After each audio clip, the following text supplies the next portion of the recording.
Aquarius, hi! Welcome to Mr. Queen PH. At titingnan natin what's coming to you in the next 30 days.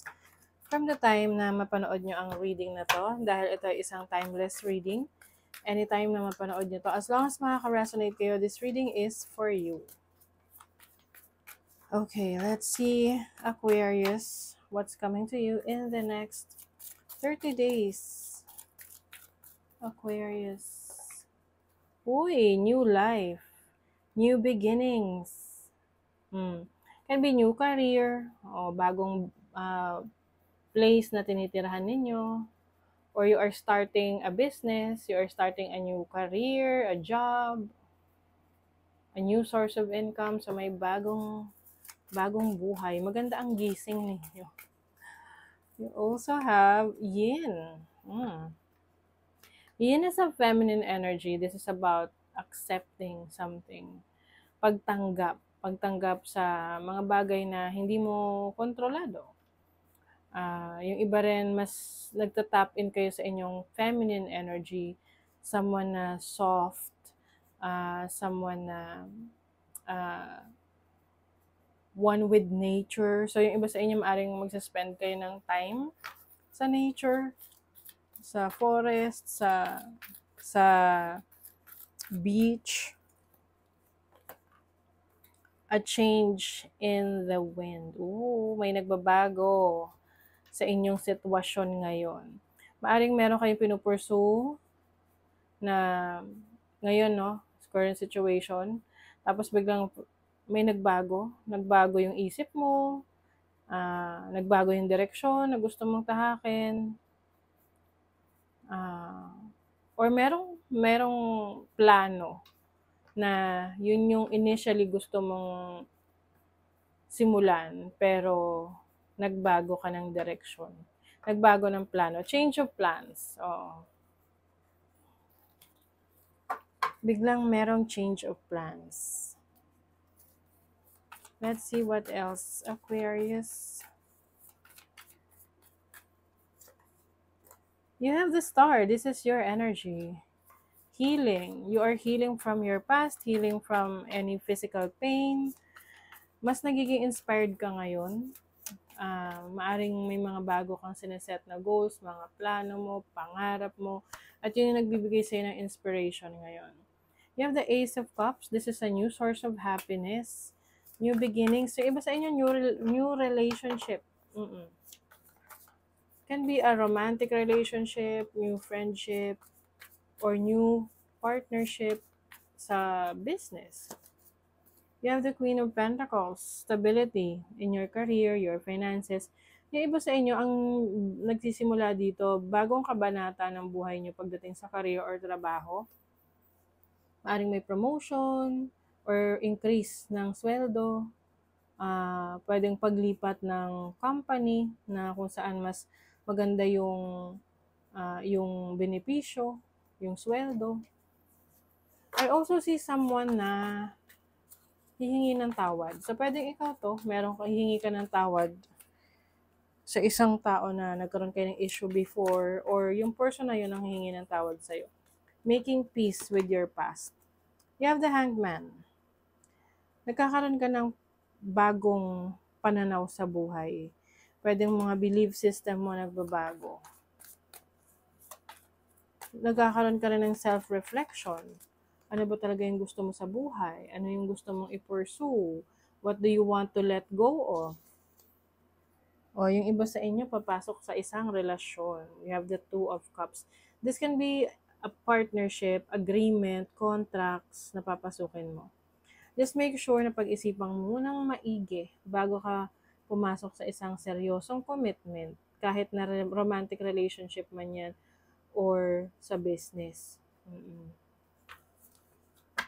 Para sigurado ka talaga na handa ka at paninindigan mo yan. Let's see what else. Yung iba sa inyo, you are going to collaborate, work with others. Maaaring magiging member ka ng isang team, ng grupo, na kung saan meron kayong goal, na parehong goals. gusto nyong ma-achieve. There's a celebration. Yung iba sa inyo kung meron kayong sasalihang contest, pwedeng company contest yan, or sa school. So, there is a celebration, definitely. There's partying, gathering. You also have the person of air. So, this is your energy. Someone na merong critical thinking. So, when it comes to decision making, you are very careful. Maingat ka sa decision making. So, there's an energy of a child. This is also about exploring or healing your inner child. Maaring yung iba sa inyo, meron kayong mga gustong gawin na walang makakapigil na sa'yo, sa inyo. Oo, kasi decided na kayo.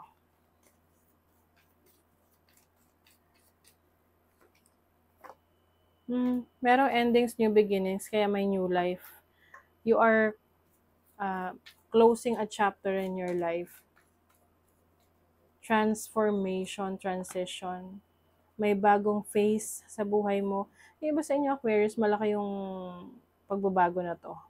Maaring na-hit nyo yung rock bottom na tipong parang feeling nyo wala na kayong mapupuntahan. Pero sabi nga pag na-hit mo na yung rock bottom, there's no other way but to rise above, no? Umangat. So, yun na yung energy ninyo. You are rising from the ashes. You're not gonna deal with anything na no longer serving you. Iiwas ka sa mga drama, sa mga issue, mga tao na alam mong katoksikan lang yung dala sa buhay mo. You are setting your boundaries. Some of you, maaring may mga bagay na namimiss kayo sa past. This can be yung mga activities mo before na gusto mong balikan, gusto mong gawin ulit. Maaring gagawin mo yan in the next 30 days. Example, hindi dati naglalaro ka ng badminton. And na-realize mo na masaya ka pag naglalaro ka ng badminton. Pero for some reasons na busy ka, hindi mo na ginagawa. So ngayon, babalikan mo yun. Yung mga bagay na nagpapasaya sa'yo.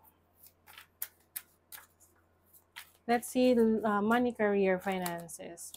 You have the King of Wands. This is an energy of an entrepreneur na go-getter. So kung may business ka, talagang pinoposition mo yung sarili mo para maging mas aggressive in a good way pagdating sa business. Or when it comes to your career, alam mo kung ano yung gusto mo.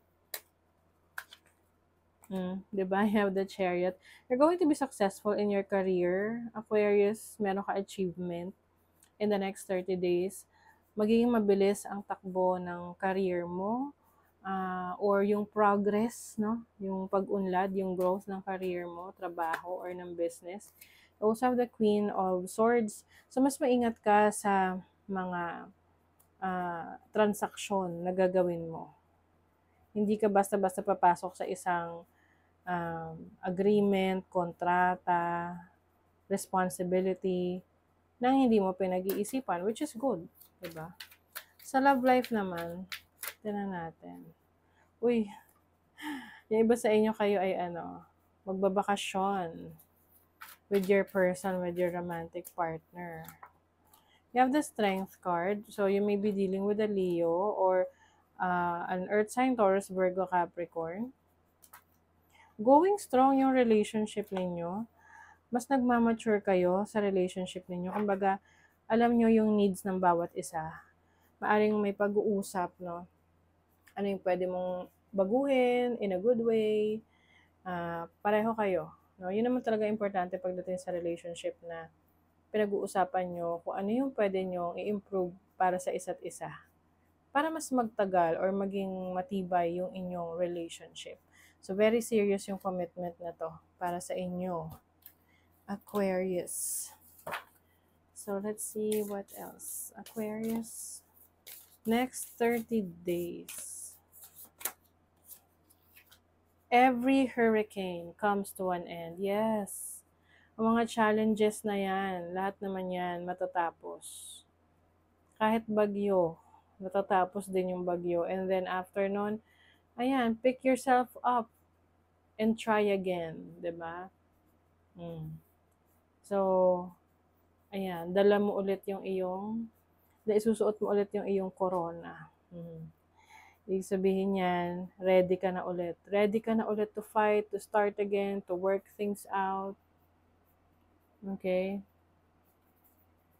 So, that is your reading, Aquarius. Thank you so much. See you again.